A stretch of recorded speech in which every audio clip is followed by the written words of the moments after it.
Kembali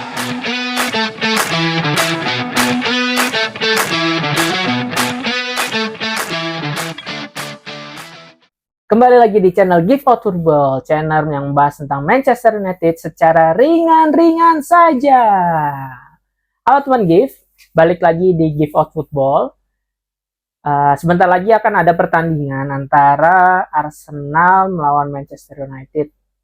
Nah, kita melihat bahwa kemarin terakhir sebelum laga panas ini, Michael Carrick baru saja melakukan wawancara di sebelum pertandingan. Jadi memang harusnya gue bahas sih kemarin ya, tapi nggak apa-apa, mungkin akan gue update. Hari ini gue akan update 2 video. Jadi yang pertama ini akan ngebahas tentang wawancaranya Michael Carrick. Terus nanti yang kedua gue akan bahas juga tentang Casemiro, kayak gitu ya. Nah, dalam wawancara Carrick kemarin ada banyak banget poin pentingnya, mulai dari mentalitas tim, terus ada update cederanya dari Mathis De Ligt, terus sampai kabar mengejutannya tentang Casemiro, kayak gitu ya. Nah, kita bakal bedah tuntas omongan Carrick lengkap dengan data dan statistiknya. Buat teman-teman yang baru gabung, teman-teman Give yang baru gabung, jangan lupa like, subscribe, biar nggak ketinggalan update tentang Manchester United di tahun 2026 ini. Yuk, kita mulai langsung pembahasan video hari ini.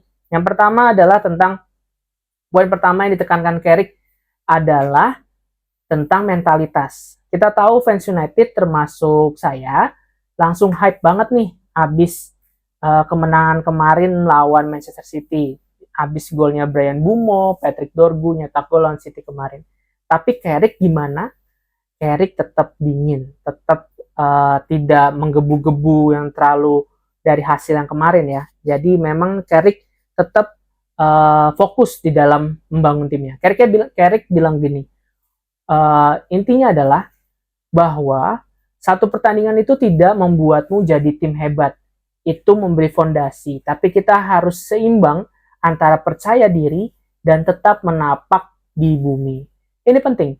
Statistik menunjukkan di era Ruben Amorim 18 bulan terakhir, United sering banget inkonsisten gitu ya. Jadi menang besar, minggu depannya flop. Minggu ini menang, minggu depannya seri. Minggu ini menang, minggu depannya kalah gitu ya. Nah, Carrick sadar United sekarang ada di posisi 5 dengan poin 35 poin dari 22 laga. Sementara Arsenal berada di puncak klasemen dengan 50 poin, jaraknya 15 poin. Teman Give, jadi Carrick benar. Jangan kita tuh kayak terbang terlalu tinggi dulu cuma gara-gara satu kemenangan lawan City. Jadi poin pertama yang diingatkan oleh Carrick adalah sebagai kita sebagai fans dan juga Manchester United itu harus memiliki mentalitas, karena biasanya yang tadi kadang bagus, kadang tahu-tahunya minggu depannya nggak oke, kayak gitu ya. Nah, itu poin pertama yang dibilang oleh Carrick pada wawancara kemarin. Terus poin yang kedua yang Carrick sampaikan adalah yaitu bahwa ada kabar yang mengejutkan. Di tengah euforia, Carrick mengonfirmasi bahwa Casemiro beritanya resmi akan meninggalkan Manchester United di akhir musim ini, di tahun 2025-2026 ini. Carrick menjelaskan bahwa keputusan ini sudah dibuat sebelum Carrick datang. Ini bukan keputusan yang mendadak. Tapi saya sudah bicara dengannya dan dia sangat ingin menyelesaikan musim ini dengan kuat. Jujur, ini adalah salah satu berita yang sedih, tapi juga make sense. Kalau kita lihat datanya, Casemiro dibeli dari Madrid tahun 2022 dengan total harga 60 juta dolar. Dia jadi pilar yang sangat penting. Kita menjuarai Carabao Cup dan juga FA Cup. Total dia udah nyetak sekitar 21 gol dari 146 pertandingan. Tapi musim ini harus diakui fisiknya mulai termakan usia. Dengan konfirmasi ini, Carrick seolah mau bilang, oke, Case, boleh pergi, tapi sampai akhir musim dia bakal mati-matian buat kita. Respect buat Casemiro. Jadi memang Casemiro sudah dipastikan akan selesai di musim ini.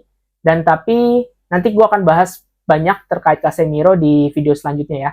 Jadi poin pertama tentang mentalitas, poin kedua kabar tentang Casemiro bahwa dia akan meninggalkan Manchester United.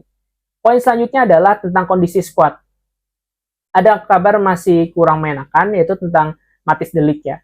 Carrick menginformasikan bahwa de Ligt masih butuh waktu beberapa minggu lagi karena ada di setback kecil sebelum Carrick datang. Jadi lawan Arsenal, dua back tengah kemungkinan masih mengandalkan rotasi yang ada. Jadi masih menggunakan, bisa jadi seperti yang terakhir, Maguire dengan Lisandro. Tapi yang menarik adalah komentar Carrick tentang Kobbie Mainoo. Carrick bilang, klub ini butuh pemain muda sebagai fondasi. Kobbie adalah contoh utamanya.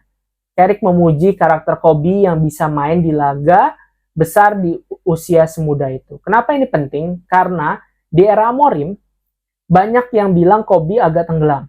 Kobbie Mainoo agak tenggelam. Karena sistem taktik yang berubah-ubah. Carrick sebagai mantan gelandang top, sepertinya tahu betul cara memaksimalkan Mainoo. Gitu. Jadi, statistiknya Mainoo melawan City kemarin lumayan oke, gitu. Passing komplitnya itu dan interceptnya sangat krusial.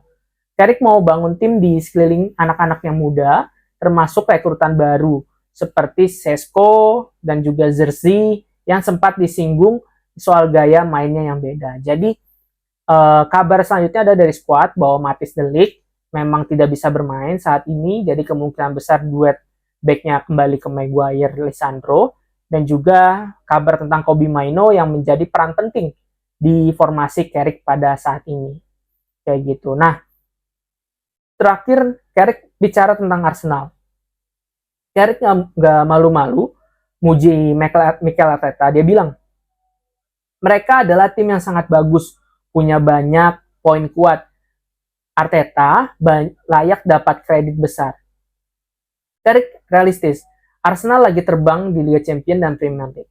Tapi Carrick juga menegaskan, kami punya ide kami sendiri. Kuncinya adalah fleksibilitas. Lawan City kita lihat Carrick berani main direct pakai Bryan Mbeumo dan Patrick Dorgu yang punya kecepatan. Lawan Arsenal yang suka high pressing, strategi counter attack cepat, ini bisa menjadi senjata mematikan lagi.